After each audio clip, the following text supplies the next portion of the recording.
Nous avions eu le plaisir d'accueillir pendant 2 semaines parmi nous à l'Institut de formation d'Afrique, M. André Mialou, coordinateur du cours sur l'introduction des statistiques monétaires, et M. Evra Munkala, un des participants qui a eu l'occasion de suivre cette formation sous la conduite de M. André Mialou. M. Mialou, M. Munkala, je vous remercie d'être avec nous pour cet entretien. Monsieur André, partagez avec nous les points forts de cette formation. Merci Madame Disha. L'objectif recherché à travers ces cours, c'est de permettre aux pays membres du FMI de pouvoir s'approprier intégralement la méthodologie pour par la suite être en mesure de produire des statistiques monétaires et financières qui soient fiables et qui puissent être comparables entre les pays.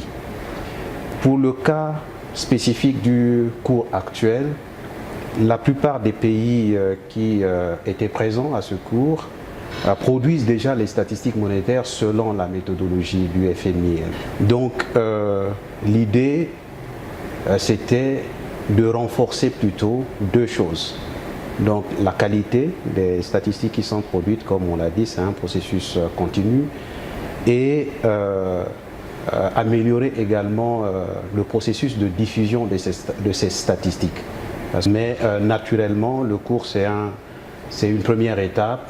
La deuxième étape, c'est de continuer à travailler avec les participants ensemble, de continuer à avoir les échanges pour que chaque fois qu'ils seraient confrontés à des questions qui interpellent les concepts et notions que nous avons développés pendant le cours, voilà, qu'on soit en mesure de clarifier les choses et de pouvoir les accompagner pour, encore une fois, être en mesure de s'assurer que les statistiques sont des statistiques de très bonne qualité et qu'elles sont publiées dans des délais acceptables. Je vous remercie pour ces éclaircissements, Monsieur André. Il y aura une deuxième partie de cette formation l'année prochaine. Et Monsieur Munkala, parlez-nous de vos attentes, de la formation qui viendra. Merci Diksha. Merci également à André pour ces précisions. En fait, au sortir du cours, on se rend compte qu'une bonne connaissance des statistiques monétaires donne un avantage indéniable pour la compréhension des statistiques même de comptabilité, c'est-à-dire les plans comptables, les interrelations entre ce qui ressort de la comptabilité utilisée au niveau de l'élaboration des statistiques monétaires, mais aussi la compréhension des statistiques du TOF, du tableau des opérations financières des États. Également les interrelations avec la balance des paiements, sans oublier le secteur réel. Donc vraiment, c'est un plus pour nous qui avons bénéficié de ça. Et nous ne demandons qu'à aller au niveau 2.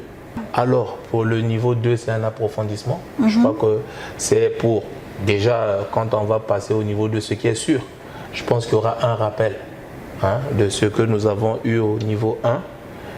Le rappel, ce n'est pas nécessairement pour dire qu'au sortir d'ici, on va arrêter, non, puisqu'il y a le MOOC qui est mis à la disposition des participants, sur lequel on va échanger sur les expériences, la mise en pratique des enseignements reçus ici. Et donc, le rappel permettra de faire un retour d'expérience, mais même un échange d'expérience entre les participants.